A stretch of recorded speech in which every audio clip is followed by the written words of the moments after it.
Good morning, world. Welcome to our usual Wednesday morning live streams in conversations with. It's getting towards the end of January. It's the beautiful sunshine out in front of my house where I live. I don't know what it's like where you are, but we're raring to go.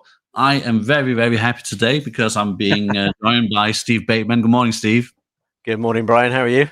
Yeah, I'm very well, thank you. We're going to talk about something that I don't think people necessarily put together with being happy, but we're going to talk about happy spreadsheets today.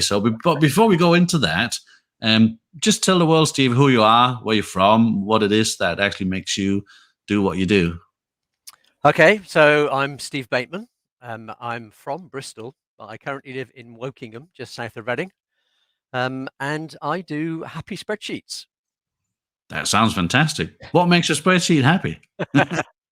Well, funny enough, my wife asked me the same question about a year ago. Well, in fact, 15, 16 months ago, I accepted redundancy from a corporate I was working for.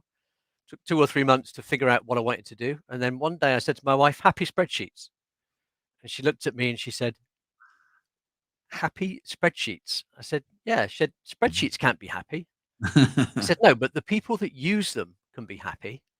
And that's where it started. So I produce spreadsheets that automate tedious, tiring business processes so that rather than feeling like I don't want to do it, and rather than putting them off, people feel that they can do it and that it takes much less time, and they end up getting through whatever it is much, much quicker and feeling happy by the end of it. And that's where the happy Yeah. comes from. And that makes sense. I can sort of see that. I think my first initial question would be, does people actually use spreadsheets anymore? You'd be amazed. People use spreadsheets for all sorts of things. Unfortunately, a lot of people don't really use spreadsheets as a spreadsheet. They use it as No. a grid so that they can type things in and lay things out and so on. And they Yeah. just don't appreciate the full power of what you can do with a spreadsheet. I must admit, I'll be completely transparent and honest with you that I'm not very good at creating clever spreadsheets myself, whether you're using the Microsoft one or the Apple one or whatever that's available. I'm not very good at creating those very automated things that you can.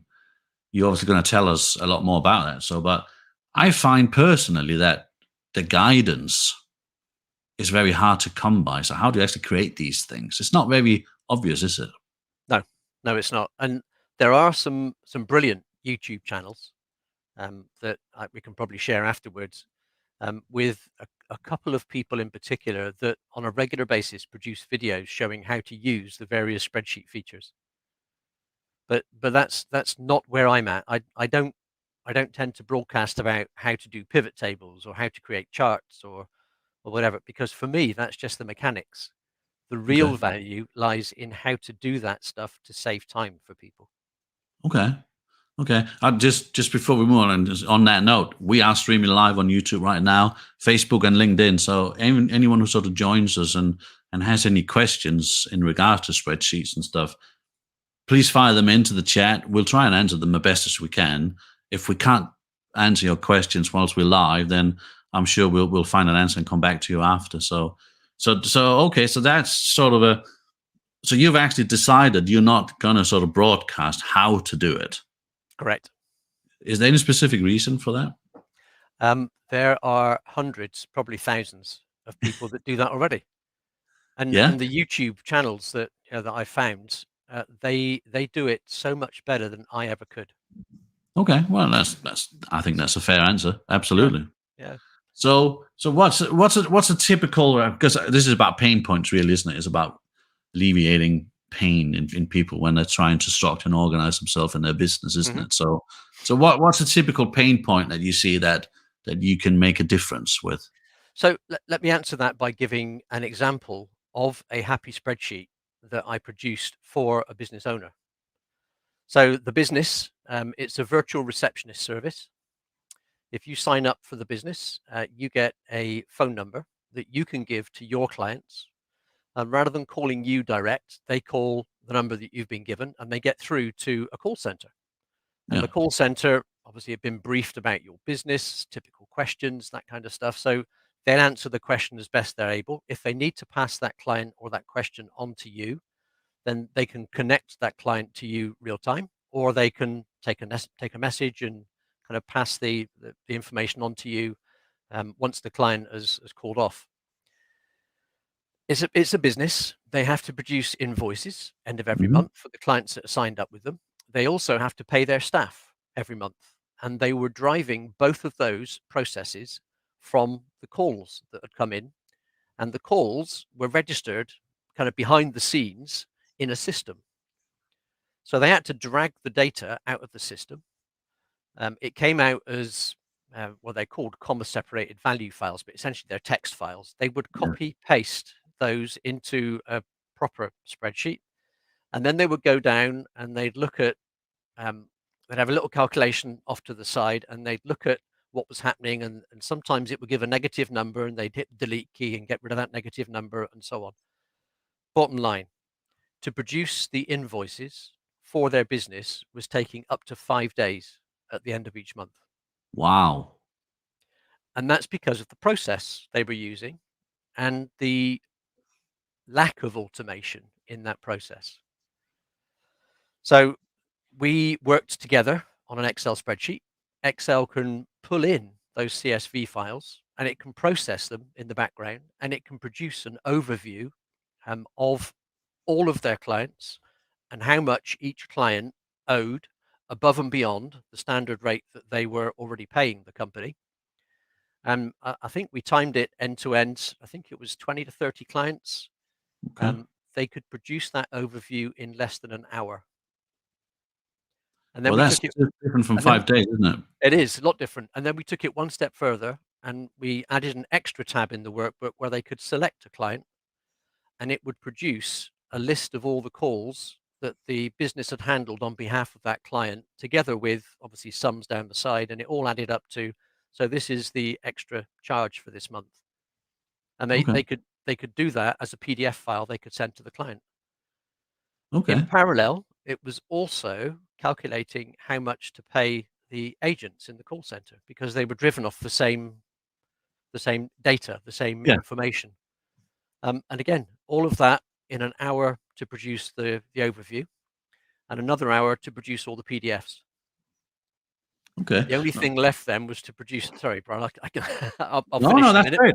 That's The great. only Just my head is just spinning with all sorts of questions. So it's just the only thing left then was for them to produce the invoices, the actual invoices from their invoicing system, and send them off to the client with the PDF as an attachment showing that, if you like, the data that the invoice was based on.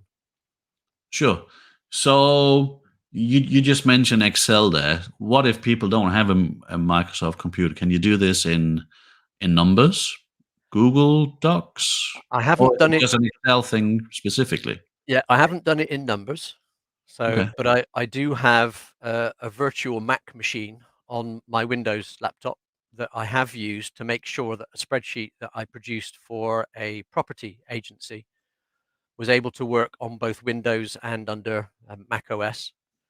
I have Okay. done a lot of work on Google Sheets, and Okay. I've got some completed customer assignments that I've done on Sheets as well. Okay. Okay. So, because in this weird and wonderful world, everyone has got preferences, don't they? Absolutely. Rightly or wrongly. So let's not Yep. get into that. So this sounds a lot like me, like because just talk to a little bit to us about your background stuff, because you got some programming background, don't you? So I started 40 years ago as a computer operator, and then taught myself programming. COBOL was the language I learned first.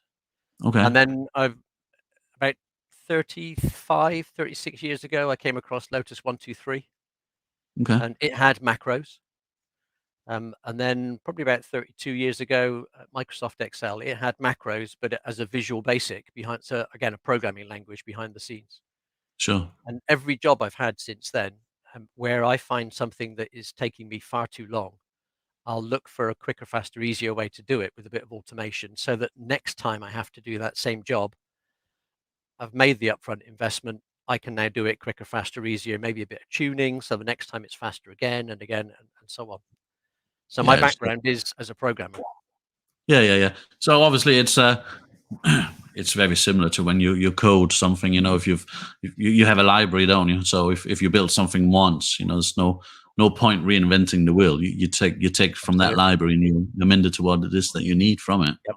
Yep. So I think it's this impression I get, because obviously we get the privilege of meeting a lot of business owners in what we do, and an organization and structure seems to often be one of the things that is being neglected uh, for the What for the what what lack I'm of. what I'm what I'm finding is, as a business grows, the the processes and the things that they have to get done, they find a way to do it, and they never, I say never, quite often they don't make the time as they grow even further and start to scale to go back and take a look at, is this still working for us? Yeah, And one the of the things I love about what you do is the fact that you customize it to the individual business, don't you? Because Yeah, I think in this world of apps, there's a tendency to go in and search for and try different sorts of apps, but none of it really ever works the way you want it to, because it's not tailored to you. But obviously, what you're doing for people is tailored to them. absolutely. I mean, and that's why you get the rise these days of tools like Zapier and Integromat and so on, the tools that will fill in the gaps and connect systems up that aren't talking to each other. But Can yeah, you can you connect your spreadsheet to Zapier? Because we're a big fan yeah, of Zapier. Yeah, absolutely. Yeah. wonderful, absolutely And wonderful. and I mean, Google Sheets, for example, there's a fully functional, fully featured connector there, and you can pull data from one system and push it into Sheets and then process it further in there if you need to. That's brilliant. That's brilliant, because if you can connect to Zapier, then you can connect to virtually anything, can't you? These days, yeah. I mean, there's Yeah, a huge absolutely. library of connections, isn't there? There really is. So it's because as soon as you talk about customizing, making Mhm. things bespoke, I think the first thing that makes people's neck hair stand up is, oh, that's going to be expensive, isn't it? So I'm not. So you don't have to sort of devolve all your sort of pricing, but give us sort of a rough idea of what people are looking at as an average, let's say, 1-2 man band type business, if we wanted to sort of engage within your services. It really depends on the complexity of what they're trying to do. I mean, if it's a straightforward, I want to match this up with this and get a report out at the end of it, then we're probably talking 250 to 500. Okay. Okay. If they're wanting to go further, like the virtual receptionist solution, then we're talking between 500 and 1,000. Um, Okay. and Okay. and I do have a couple of small to medium businesses that I've provided solutions for that are above 1,000. Okay. So we're not talking mega expensive stuff here. It's No. it's something that should be achievable for most people with a bit of reasonable income. So no, I think that's great, because I think there's a lot of stuff out there where price is prohibitive, especially if you're a smaller business. You're not Yeah, going to go out and spend yeah. 2,500, 3,000 pounds on something like that unless you're really, really desperate.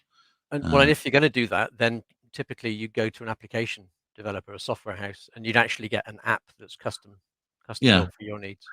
and I find that most smaller businesses, they don't need that. They don't need to have an app built. Nope, It's just not nope. financially needed. So. Okay, that's interesting. So, give us some more examples of some clever happy spreadsheets, because obviously you talked to us about the telephone service. What other industries is typical So good industries for you? I did a spreadsheet for a national networking organization. Okay, Um, they have lots of visitors come and visit their networking meetings.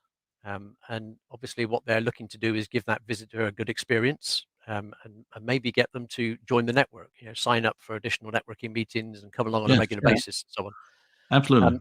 They have, they had, I think it was 15 to 20 ambassadors that were working with the visitors to make sure that their experience was the best thing it could be, but obviously coordinating all the information that they might have been collecting from those visitors, along with information that the headquarters staff already had. It was a bit of a nightmare for them. So we worked on a Google Sheets solution for that, where the stuff that the headquarters folk entered into the sheet solution could be seen by the ambassadors and vice versa. And it consolidated all that into a single view, a single row in the Google Sheet for each visitor. Okay. So at any point, any of the people involved in that process could go in, take a look at a particular visitor and see where they were at in the process, who talked to them, what the feedback was, what their next steps might be, and so on, which meant that they could tailor the communications to the visitors' needs and where they were in their kind of assessment of a networking organization. And it resulted in an increase in sales because the visitor experience was much better. So not Yeah, yeah. only did it save time, which is my main selling point, saving people time, but it increased revenue for that It makes organization. sense because you have an overview, you know what's what, you got a process to follow. Mhm, So, I mean, it makes perfect sense to me. Absolutely. So it's I think one of the things, if you're happy to do it, it would be mhm. great to get you on a bit later on in the year where you could perhaps show us some of these Yeah, yeah. spreadsheets, some Yep, examples up, and give people an idea, a bit of a flavor of what it is that actually can be achieved. Because sometimes is easier if you actually, well, actually, that looks really clever. I could use something similar to that type thing. sure. Yep, I'd be happy to do So that. yeah, so I think that would be great. So obviously for everyone who stumbled across this on our socials, please like and share it. Put some comments into it. If you have anything that you need to know about spreadsheets, want to talk about, you might have a need for something, please go and connect with Steve on his socials. I assume, Steve, that they can find you on all the known social media platforms. Yeah, so I mean, LinkedIn, I'm on as Steve Bateman, but I've got a middle name of Happy Spreadsheets. Facebook, I'm on as Steve Happy Spreadsheets Bateman, so it should be a reasonably easy search. And I Yeah. will say, it's up until the end of January, but I will extend it by a month. I'm actually offering a service, my spreadsheet service. Okay. So if people have a spreadsheet that's not working properly or that doesn't do what they want, book a call with me, and whatever we can get done to fix that spreadsheet in the call is free of charge. I bet there's a lot of people with a lot of spreadsheets that's not happy. I've had quite a few people come through that service for sure. Yeah. No, I Yeah. absolutely, I could definitely, and let's get the word out there that you have this offer. So please tag me into some of your posts so we can share Yeah. that out. Because if nothing else, if we can help people improve the efficiency internally, then that's a good thing to do. So okay, well, Steve, you and I, let's work on a presentation where we can actually show our audience some of your spreadsheets and get you on a bit later on in the year, and Okay. so people can actually see. Okay, well, because it's easier when you can actually see what It it is is. It's a that's lot easier. happening. Yeah. Yeah. So I want to thank you though for taking your time out to come and join me today. That's much appreciated. Um, Thank and you for having me. no, thank you very much. And for everyone who's watching us, as I said, please contact Steve. You can see his website there. Go and have a look at what he does. He's fantastic at what he does. He's got a beautiful website, by the way. Um, come and join us again next week, Cool. where I'm going to go live with Gary Brown. We're going to be talking about sales. Gary's a sales expert, and he's got many years of experience. So join us for that. Steve, thank you very much. Have a wonderful day, and to the world out there, go outside, enjoy the sunshine, and we'll see you all again next time. Thanks for having me, Brian.